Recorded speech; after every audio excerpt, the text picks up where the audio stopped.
Welcome to SPU's 67D Principles of Management. We're going to be looking at the types of planning session 2, and this is also still in unit 4, planning. My name is Felicia Frida Eden Aqua, and I hope you do enjoy the session. By the end of the session, you should be able to explain the hierarchy of organizational plans as well as the various plans in our various businesses as well. So first and foremost, we can classify plans according to the levels of management. And we've made mention that there are 3 levels of management. We have the top level, the middle level, the lower level. They all do planning. We also have time span, which is the short term, the long term, the frequency of use, and all those ones.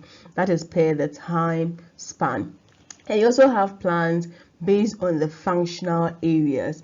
So when it comes to HR, it comes to finance, it comes to procurement, it comes to marketing, R&D, and all those ones. There are different plans. And so broadly, you can classify our plans per these 3 main categories. So let's go in to look at them one by one. By the levels of management, like I made mention, we have 3 levels of management. We have the top level, which is also called the strategic level, which makes the strategic plans. And we said strategic plan is all about what? The organization as a whole. So they look at the overall objectives of the organization, usually into the long-term issues. So like 10 years, 20 years, they do the corporate strategic plans. And they also look out for the organization, the internal issues, as well as issues with the organization and the environment in there. And so our top level managers usually do these strategic plans.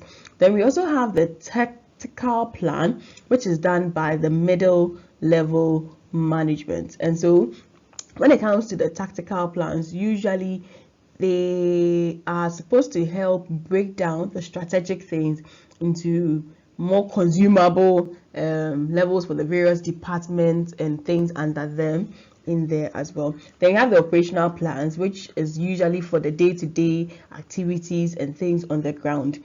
And so usually operational plans often tend to happen in the lower level management, which is what we call the operational level in there as well. And so we have things like the standing plans.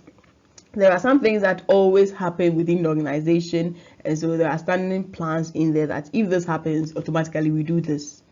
Those are things that always happen. Just like if you have payments to do at the bank, let's say every month you are supposed to pay for water bill or light bill, you can just do a standing order from your bank, and then they just pay every month. So that is how the standing plan is also like. Then you have the single use plan, which is just for a special situation or something that just happens. We use it once and we are done. So you realize that in Ghana, when COVID came, there was some measures or some things that were protocols that were laid in for the COVID. When it went down, we're not using them anymore.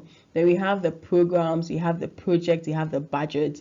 And you know that when it comes to programs, they are more projects are time bound, usually short term, but inside programs we can have projects are more of subset of programs. And we also have the budget, where we're looking at whether you want to do a financial budget or anything, you need to have all these things go in there. So these are all part of the operational plans, which are used on the day-to-day level in business.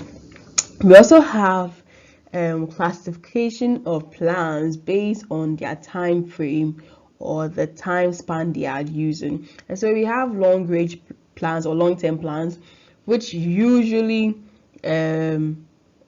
depending on the size of the organization and the type of organization, and then the number of years we put to it. So for a small business, long term could be like 5 years, but averagely or standardly, long term is usually like 10 years. For some large companies or conglomerates, long term can even be like 20 or 50 years or 100 years for them. And so we have the long range plans. You have the intermediate plans, which is in between there, and you have the short range. Usually short range is like less than a year. Usually short is within that, and usually middle can be like 1 to 5 in the most organizations, or 1 to 10. And then usually when it comes to 10 and plus, usually those are like the long term kind of plans, but it depends on the size of your organization, the type of organization, where you find yourself, the sector you find yourself. Those are all going to go into the types of plan.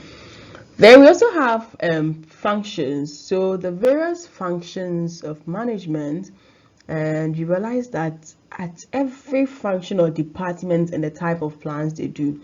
And so you realize that the finance team will be doing more of their financial plans and projections and things. When it comes to the marketing or the sales team, they're also going to have their own what types of plans you're going to have from there. When you go into the production side too, they're going to have what their types of plan. And then when you go to HR would have their own types of plan when it comes to even recruiting, retaining, and even retiring what employees in there as well.